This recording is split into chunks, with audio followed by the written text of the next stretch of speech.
अस्सलाम वालेकुम friends, I hope you are doing well. So हमने अपना ये 2024 की सीरीज़ स्टार्ट किया है, ठीक है, जिसका बाकायदा आगाज़ हो चुका है। डेली लेक्चर आपको प्रोवाइड किए जा रहे हैं, ठीक है। अभी इंशाल्लाह मैंने डेट दी थी at the end of Feb या मिड ऑफ मार्च, लेकिन फेब के एंड में हम अपने स्टार्ट कर देंगे, ठीक है। और फेब के एंड से जो है मैं प्रॉपर टेस्ट लेना स्टार्ट कर दूँगी, ठीक है। First year physics, second year physics और एमकेट वालों के लिए, ठीक है। और प्रॉपर गाइडनेस वगैरह इंशाल्लाह सब कुछ जो है मैं एक टीम को अरेंज करूँगी, क्योंकि देखती हूँ मैं जो भी इंशाल्लाह मुझसे पॉसिबल हो सका, क्योंकि ये फ्री ऑफ कॉस्ट में दे रही हूँ, तो मुझे देखना पड़ेगा कि जितना मुझसे हो सकता है उतना करूँ मैं। एमसीक्यूज़ नोट्स सब कुछ मैं आपको लेक्चर में बताती हूँ कि किस तरह से आ सकते हैं, क्या आ सकता है, क्योंकि मुझ पे बीत चुकी है, मैंने जो है पढ़ चुकी हूँ मैं, तो इस वजह से मैं आपको बता सकती हूँ। और ये 2024 की सीरीज़ है, ठीक है। तो इसका मतलब ये है, बार बार क्यों कहती हूँ, क्योंकि ताकि आप लोग ये ना कहें कि ये नोट्स अभी बनाए गए हैं, रिसेंटली बनाए गए हैं, अभी बनाए गए हैं, न्यू बुक से, ठीक है। तो हर प्रोविंस का बच्चा देख सकता है, और अगर उसको यकीन ना आए तो वो एक वीडियो देखे, उसके बाद अपनी बुक खोले तो सेम टू सेम लिखा हुआ है। मैं कहती हूँ कि किसी भी प्रोविंस में इतना ज़्यादा फ़र्क नहीं होता, जस्ट कुछ फ़र्क होता है, ठीक है। तो हमने चैप्टर 3 डायनामिक को स्टार्ट किया था, लॉज देख लिया हमने, मोमेंटम का कॉन्सेप्ट देख लिया, डेरिवेशन यूनिट को डिराइव कर लिया, ठीक है। मुख्तलिफ़ तरीक़ों से मोमेंटम को डिफ़ाइन कर लिया, एक्स वाई जेड सब कुछ कर लिया हमने, ठीक है, लास्ट वीडियोज़ में। तो देख लीजिएगा, आपको प्लेलिस्ट से मिल जाएंगी चैप्टर 3 डायनामिक की। अच्छा, अब हम देखते हैं लॉ ऑफ कंजर्वेशन मोमेंटम। क्या है लॉ ऑफ कंजर्वेशन मोमेंटम है, बता सकते हैं आप मुझे? कंजर्वेशन का मतलब क्या होता है? कंजर्वेशन का मतलब होता है अनचेंज, मतलब चेंज ना आना। अनचेंज मतलब कांस्टेंट रहेगी ना। कांस्टेंट क्या होता है? कांस्टेंट रहना मतलब वो चीज़ अनचेंज रह रही है। टाइम ऑफ पैसेज जो है, पैसेज ऑफ टाइम जो है, क्या हो रहा है? अनचेंज, उसमें चेंजिंग नहीं आ रही, तो हम क्या बोलेंगे कि कांस्टेंट है, यही कहेंगे ना। अच्छा, लॉ ऑफ कंजर्वेशन मोमेंटम क्या बताता क्या है? हम्म अच्छा, if a body is moving, two things will be necessary in it. इसमें जो है बॉडी मूव करेगी, दो चीज़ों की नेसेसरी होगी, मतलब दो चीज़ों के साथ मूव करनी चाहिए, एक मोमेंटम, एक काइनेटिक एनर्जी, ठीक है। जाहिर सी बात है, एक कांस्टेंट उसमें जा रही है, मतलब ये जो लॉ ऑफ कंजर्वेशन मोमेंटम मैं आपको पढ़ा रही हूँ, तो इसमें बॉडी की काइनेटिक एनर्जी होगी, उसका एक मोमेंटम होगा। तो ये तो ऐसे ही बाद में बात की बात है, पहले मैं आपको लॉ ऑफ कंजर्वेशन में कंजर्वेशन की मीनिंग बता दी, अब मैं आपको स्टेट बताती हूँ कि ये लॉ आखिर में बता क्या रहा है। अब होता है ये लॉ हमें क्या बताता है? If net external force is acting on a system is zero. और जिसको नहीं पता उसको आज पता चल जाएगा। वैसे मुझे एक स्टूडेंट ने कहा था कि वो कॉन्सेप्ट जो कि मैं बचपन से सही करने में लगा हुआ हूँ, लेकिन वो मेरे क्लियर नहीं हो पाते। लेकिन आपके लेक्चर, आपकी आवाज़, आपके वे ऑफ टीचिंग में पता नहीं क्या जादू है, जो कि वो कॉन्सेप्ट मेरे ऐसे क्लियर होते हैं कि मुझे जो है, अगर कोई नींद से भी उठा के पूछेगा तो मैं बता दूँगा। तो वेरी जो है बहुत ब्यूटीफुल मैसेज था मेरे लिए, सो थैंक्स फॉर दैट। और आप सब बस इस तरह से जो है अपना ख्याल रखें और मुझे दुआ में खास कर याद रखें। बस मुझे दुआएं चाहिए, ना ही मैंने आप आज तक जितनी टेस्टिंग सीरीज, जितने लेक्चर मैंने आपको प्रोवाइड किए, मैंने उसकी कोई भी चार्जेस नहीं लिए, ना ही कभी लूँगी। मुझे कभी कितने लोगों ने प्रेफर्ड किया कि मतलब वो मैं आपसे चार्जेस लूँ, और टेस्ट सीरीज़ बाकायदा प्रॉपर तरीके से चलाने के लिए टीम की ज़रूरत होती है, और टीम के लिए आपने चार्जेस लेने ही होंगे। लेकिन मैंने मना कर दिया, मैंने कहा जितना मुझसे हो सकता है उतना मैं दूँगी, ठीक है, बाकी फिर बाद में देखेंगे। Law of conservation momentum unchanged. और ये जो कहते हैं ना कि हम पेड ही कर पाते हैं, अनपेड नहीं चला सकते। अनपेड अगर आप अनपेड चलाएँ, देखें, चलें वो फिर बात ये गानी है, पहले मैं आपको ये लेक्चर दे दूँ। Law of conservation momentum, this law stated if net external force is acting on a system. अगर एक नेट एक्सटर्नल फोर्स एक्ट कर रही है एक सिस्टम पर, ठीक है, और a system is zero, if net external force acting on a system is zero, ठीक है, the total momentum before and after collision of two colliding bodies in an isolated system will remain constant। समझ आ रहा है कि अगर एक external force है जो कि एक सिस्टम पर लग रही है, अगर वो ज़ीरो है, तो जो टोटल मोमेंटम है बिफोर एंड आफ्टर कोलिजन, मतलब दो बॉडी जो है वो मूव कर रही थी, और कोलिजन के बाद जो है क्या सिनेरियो है उसका, क्या है, तो वो हम देखेंगे इसमें। तो अब ये लोग क्या कहता है, ये कहता है कि एक्सटर्नल फोर्स जो सिस्टम पर लग रही है, अगर वो ज़ीरो होगी, तो जो टोटल मोमेंटम होगा किसका, बिफोर मतलब पहले, आफ्टर मतलब बाद में, किसका, collision of two colliding bodies का, वो क्या रहेगा, किस में, आइसोलेटेड सिस्टम में, वो विल रिमेन कांस्टेंट, वो कांस्टेंट रहेगा, ठीक है, at the time of collision m1। अब ये किस तरह से होता है, अभी स्टेटमेंट जो आपको बताइए इसकी एक्सप्लेनेशन ये दी। टाइम ऑफ कोलिजन क्या होता है, m1 exact forces on m2 is f12। देखिए ये m1 है, ये m2 है, अब ये m1 इस पर फोर्स एग्जर्ट कर रहा है, ठीक है, m1 फोर्स एग्जर्ट कर रहा है m2 पर, तो आप खुद देखें m1 एग्जर्ट कर रहा है m2 पर ना, तो फोर्स क्या होगी, 1-2 होगी ना, मतलब 1 से 2 पे लग रही है, तो फोर्स इज 1-2। क्योंकि कुछ बच्चे होते हैं इसमें परेशान हो जाते हैं कि मैम हमसे ये याद ही नहीं रहता कि फोर्स 1-2 का क्या मतलब है।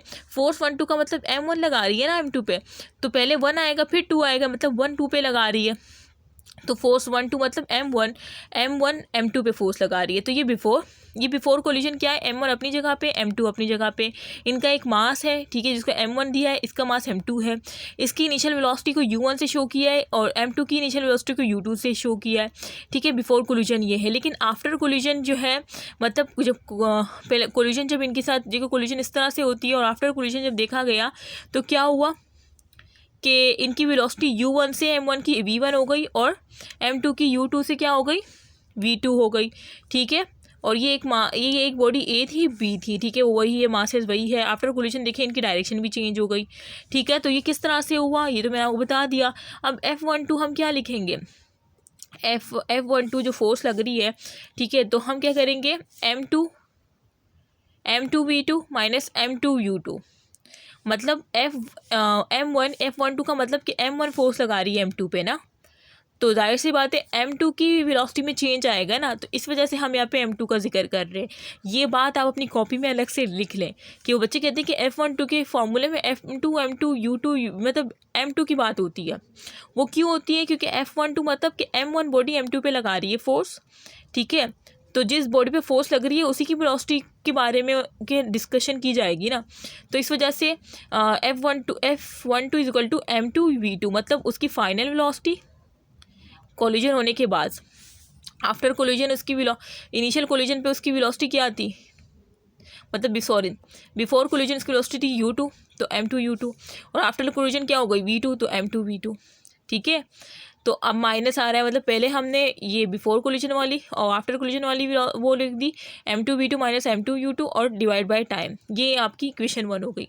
At the time of collision m2 exert force on m1। अब क्या होता है जब ये कोलिजन होता है ना, जैसे कि इसने फोर्स लगाई इस पर, ठीक है, अब क्या होता है इस कोलिजन के दरमियान ये m2 भी कुछ फोर्स लगाएगा m1 पर, ठीक है।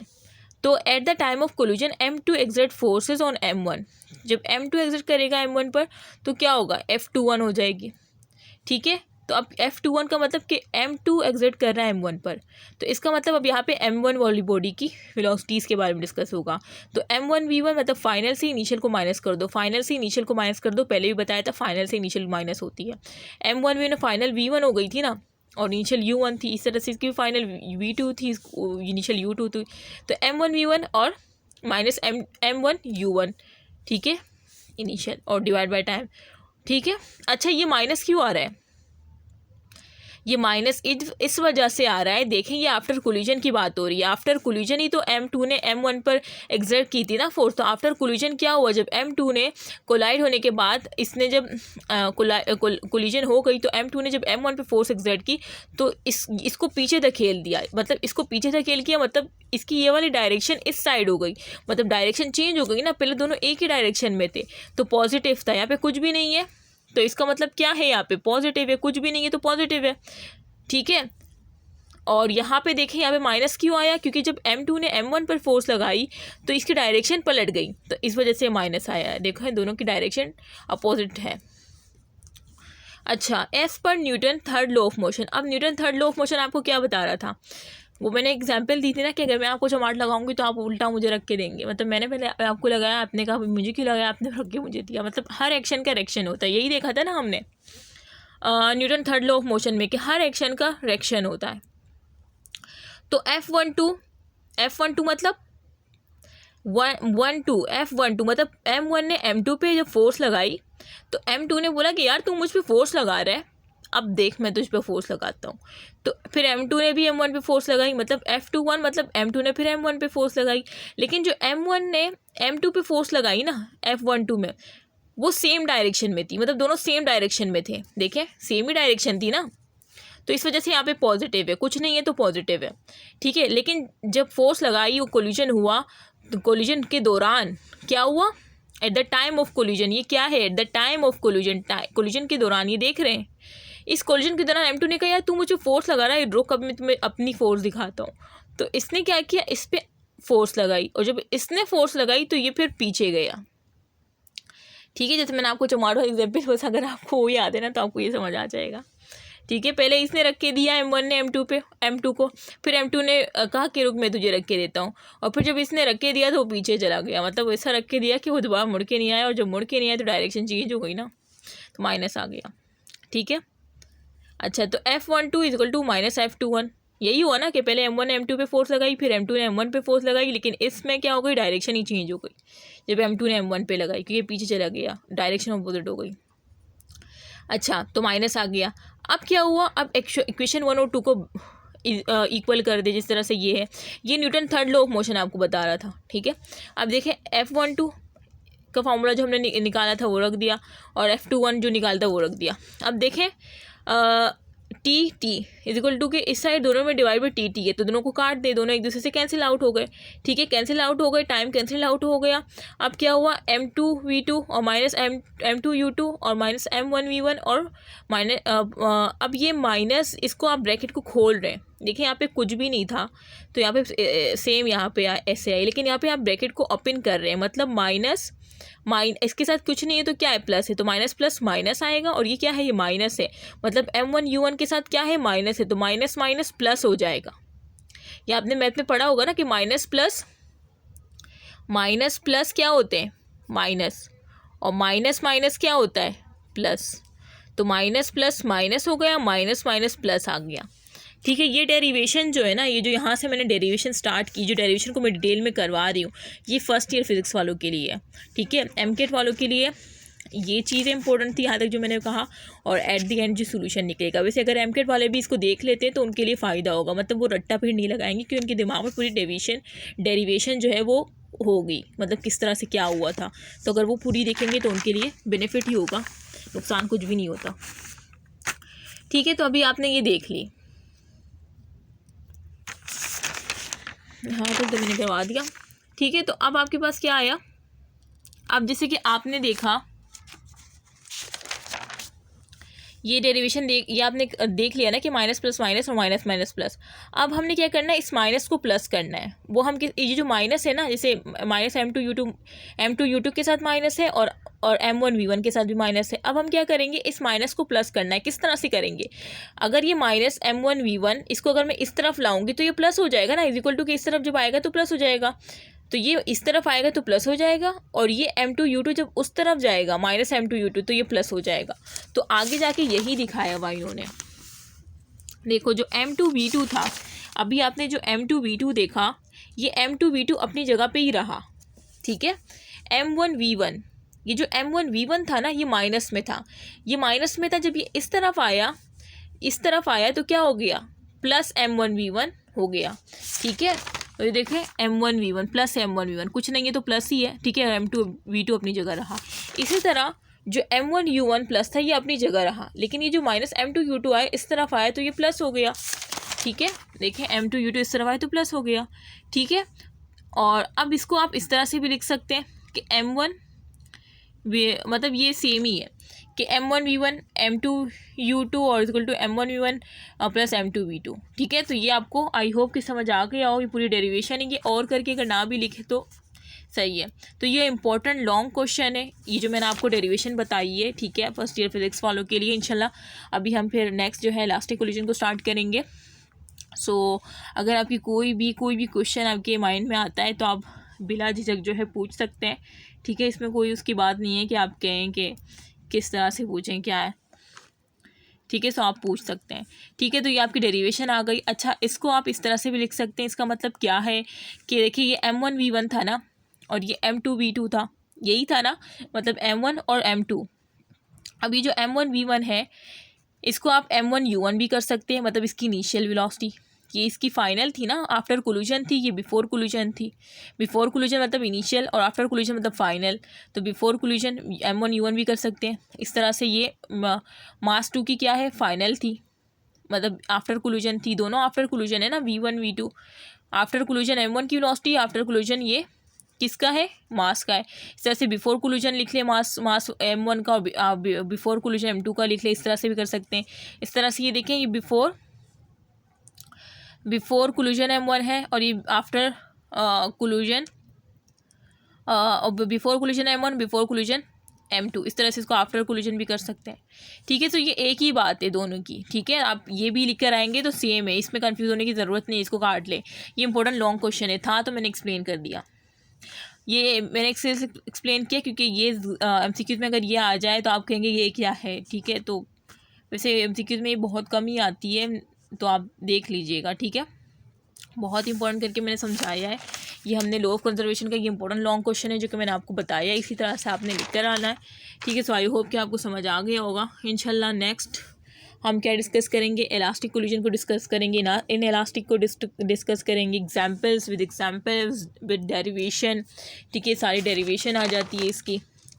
ठीक है, ये पूरी डेरिवेशन है इसकी। और ये वाली डेरिवेशन जो मैं डेरिवेशन करवाती हूँ ना, तो MCAT वाले उसको स्किप कर सकते हैं, अगर करना चाहे तो कर सकते हैं। ठीक है, तो वो सिर्फ मेन फार्मूले को ही याद रखें। जैसे ये फार्मूला MCAT वालों के लिए ये फार्मूला याद रखना ज़रूरी है। ठीक है, और फर्स्ट ईयर फिजिक्स वाले तो जाहिर सी बात है ड्राइव करेंगे तो उनको तो याद हो ही जाएगा। और ये MCQs में भी यूज़ होगा, दोनों सुन लो, ये MCQs में भी यूज़ होगा। तो इसको आपने जब ड्राइव किया है तो याद तो हो ही गया होगा, याद करने की नीड तो होगी नहीं फिर। ठीक है, तो नेक्स्ट हम ये करेंगे, इसके बाद फोर्स ऑफ फ्रिक्शन देखेंगे, टाइप्स ऑफ फ्रिक्शन देखेंगे इंशाल्लाह, और फिर हम देखते रहेंगे। तब तक के लिए अल्लाह हाफ़िज़, इतना ख्याल रखिएगा। और अगर आपको ये लेक्चर पसंद आते हैं तो इसको ज़्यादा से ज़्यादा शेयर करें अपने फ्रेंड के साथ, ताकि ज़्यादा से ज़्यादा लोगों की मदद हो सके। ठीक है, और मुझे भी जो है सपोर्ट मिल सके, मैं भी देखूं कि हाँ बच्चों को पसंद आ रहा है, वरना मेरा इतना टाइम जो मैं यहाँ पे लगा रही हूँ, मैं चाहती हूँ कि वेस्ट ना जाए। अगर आपको समझ नहीं आ रही, ठीक है, तो आप फिर लाइक ना किया करें, लेकिन अगर आपको समझ आ रही है, आपको अच्छा लग रहा है, तो आप लाइक करें, शेयर करें, और सब्सक्राइब तो ऑलरेडी आपने कर ही दिया होगा। ठीक है, सो आई होप कि आप लोग जो है समझ चुके होंगे। मैंने अपनी भरपूर कोशिश की है। ठीक है, मैं कोई भी सेंटेंस बिला वजह डिस्कस नहीं करती, उसमें इम्पोर्टेंस होती है। ठीक है, सो हर जुमला जो है, जो भी मैं बोलती हूँ वो इम्पोर्टेंट होता है, उसको अपने माइंड में फ़िक्स कर लिया करें। सो यहाँ पे एंड करते हैं। अपना ख्याल रखिएगा और मुझे अपनी दुआ में ख़ास कर याद रखिएगा। मैं बार बार इसलिए कहती हूँ ताकि जो है आप लोग याद रखें मुझे, कि मुझे आप लोग की दुआओं की बहुत ज़रूरत है। ओके, अल्लाह हाफ़िज़।